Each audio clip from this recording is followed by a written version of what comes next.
Good morning. So, I've had several people ask how to play Sarah Sitting by the Swirlies. I'm going to show you my way to play it. I originally did it 2 years ago. I would do it a little differently now. I got some other tricks to show you. I'll show you both variations, and you can choose which way works best for you. Because there's different, I mean, you can take it pretty far with the skill level and play like the pinky extensions and the bass notes. I'm going to show you how to do some of that. But I'll try to show you a more minimalistic way to play it too. If you know, you're looking for more of the simpler end, and you know, just casual play. We could probably get into some simpler playing for you. The thing is, there is some tab out there. I found the chords on ultimateguitar.com. I did this myself a few years ago. There wasn't any tab. I tabbed it out myself by ear. These look like the same chords I came up with. They're about right. I've got a little bit more detailed things for the transitions that I'm going to show you. But one thing about this tab here, why the chords are correct, it calls for tuning your guitar down to E flat, which I don't see a need for that. I'm not going to do that. I don't do anything in any alternate tuning. So anything I show you how to do, it's going to work in E standard. Let's just jump in. Okay, so intro.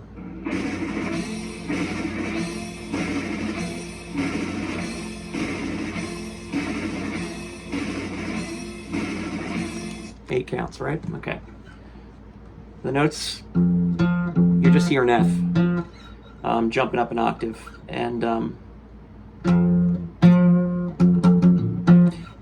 different ways you can make that sound now. You can slide all the way up there.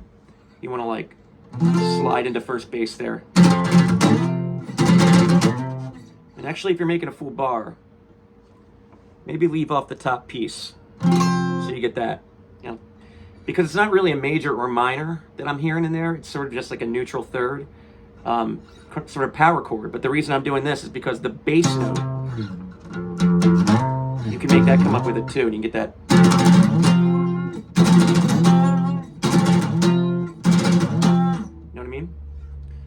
If you can't slide that far, but you're comfortable with these kind of chords, which not everybody's going to be, you could start right here.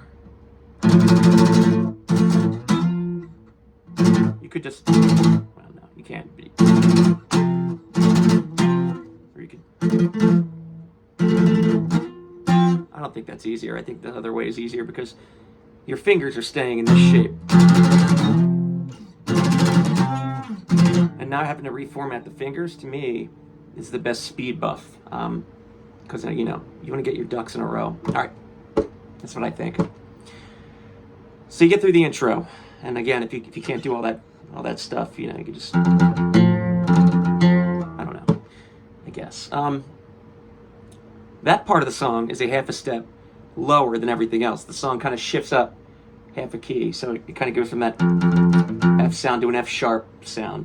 But it actually lands next in A. Now, I think in the original video I did A here, probably, or maybe I did it right here. I'm sorry. A sharp.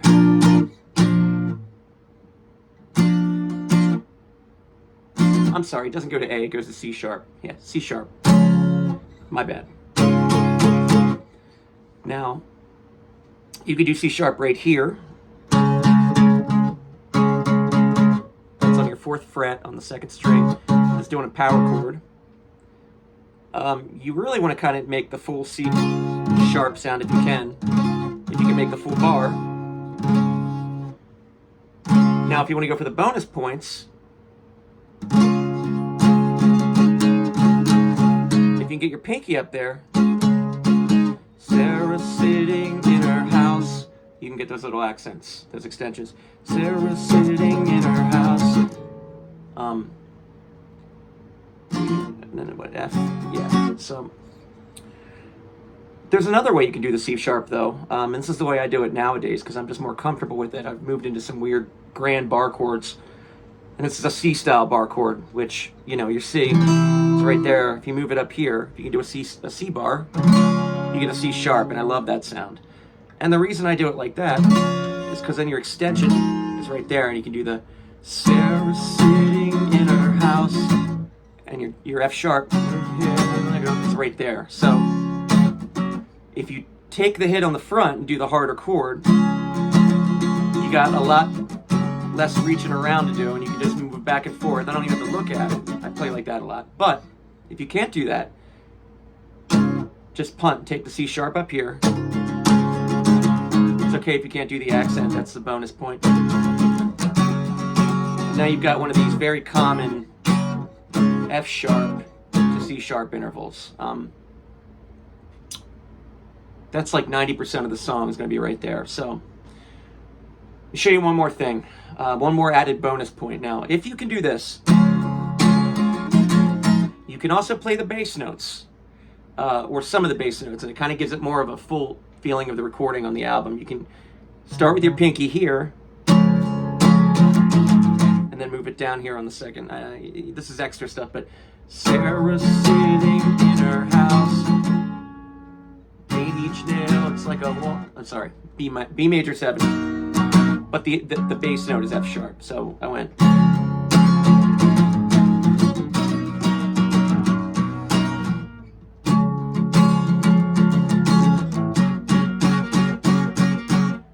And when you're doing that, all day I sit here waiting. If you want to get a little extra funky in there, you can do it kind of like that. There's some in the recording, they've got kind of like a kind of sound, you know, the Swirlies, they slide all over the place. I kind of get a little bit of an inference of that by doing sort of like a sometimes. It doesn't always work, but if you want to mess with that, I say go for it. So, your verse. C sharp, Sarah sitting in her house, B major 7, each nail like it's a watercolor. C sharp, B major 7, back to C sharp. All day long I F sharp waiting, F sharp. Waiting for my fastidious. So far we're still on those chords. And then the flower part is just on the C sharp. Flower. Now, you can do that little guitar diddly at the same time on either position. You can go.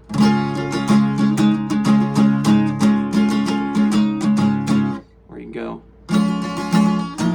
Sorry.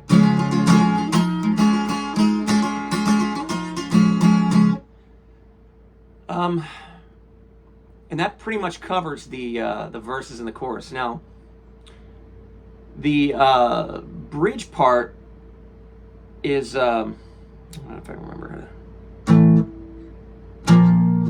how do I do that again?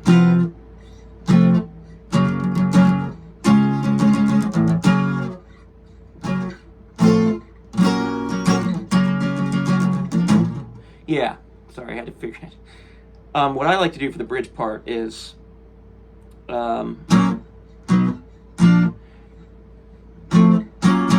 this chord right here, which is sort of like, I took the A sharp shape, I moved it up here to a C shape, and I'm going to take that top thing off, which is going to give me like an A major 7-ish kind of sound, I think, right? No. What am I thinking here? F sharp. That's right. I'm doing two different F sharps because it's actually... No, it's not. Hold on a second.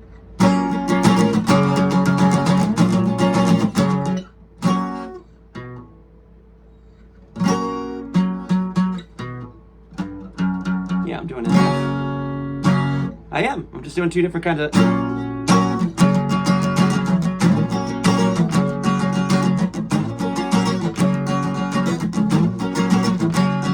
Sorry, I'm relearning some of this as I'm teaching it, so... I think it's a way to do it. I mean, you could also do double stops if you want to get like a...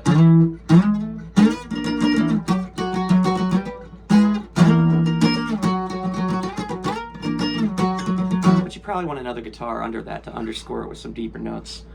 Some chugging or something.